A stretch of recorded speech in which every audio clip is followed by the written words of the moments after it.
اللہ رب العزت اپنے نیک اور صالح بندوں کو جو دنیا کے اندر بہت بڑا انعام اور نعمت عطا فرماتا ہے وہ یہ ہوتا ہے کہ ان کے دل میں اللہ نیکی کا شوق ڈال دیتا ہے، نیک کام کی رغبت ڈال دیتا ہے، وہ نیکیاں بھاگ بھاگ کر کرتے ہیں۔ ہر لمحہ ان کی کوشش ہوتی ہے کسی بھی لمحے کو ہم ضائع نہ ہونے دیں، بلکہ جتنا ہو سکے نیکیاں کر لیں اور کر لیں اور کر لیں اور کر لیں۔ یہ جو نیکیوں کی پیاس ہے اور نیکیوں کی یہ جو بھوک ہے، یہ اللہ ان کو ایسی پیاس لگا دیتا ہے جو کبھی بجھتی نہیں ہے۔ دعا کرو یہ پیاس ہمیں بھی لگ جائے، یہ بھوک ہمیں بھی لگ جائے۔ نیکی کا شوق جس کو لگ گیا، جس کا اوڑھنا بچھونا ہی نیک اعمال ہوں، اللہ کی یاد ہو، پھر وہی لوگ کامیاب ہیں۔ قرآن کریم میں سورۃ الانبیاء اللہ رب العزت نے بیان فرمائی، جس میں پچھلے نبیوں کا ذکر کیا کہ میرا فلاں نبی ایسا تھا، فلاں ایسا تھا، فلاں میں یہ خوبی تھی، فلاں اتنا نیک تھا۔ اللہ نے بہت سارے نبیوں کا تذکرہ فرمایا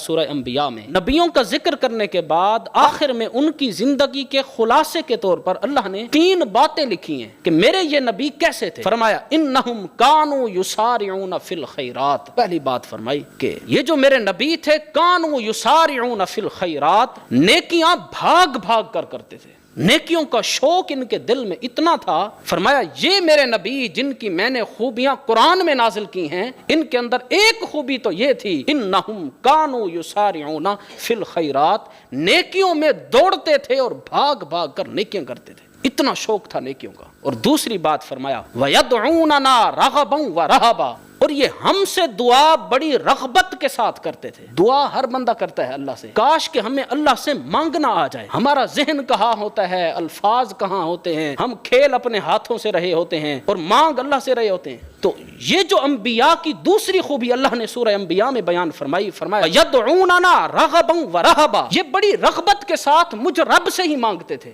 جو بھی مسئلہ ہو اللہ کی بارگاہ میں پیش کرتے تھے۔ فرمایا یہ بھی ہمارے نبیوں کی خوبی تھی۔ اور تیسری خوبی اللہ تبارک و تعالی نے ان نبیوں کی زندگی کا خلاصے کے طور پر فرمایا وَقَانُوا لَنَا خَاشِعِينَ، اور یہ ہم سے ڈرتے تھے۔ اللہ کا ڈر ان کے دل میں تھا۔ جس کے دل میں اللہ کا ڈر پیدا ہو جائے، اللہ کے علاوہ وہ کسی سے نہ ڈرے۔ حضرت سیدنا صدیق اکبر کے بارے میں ہمارے علماء نے لکھا ہے اس امت کے سب سے بڑے بہادر ہیں۔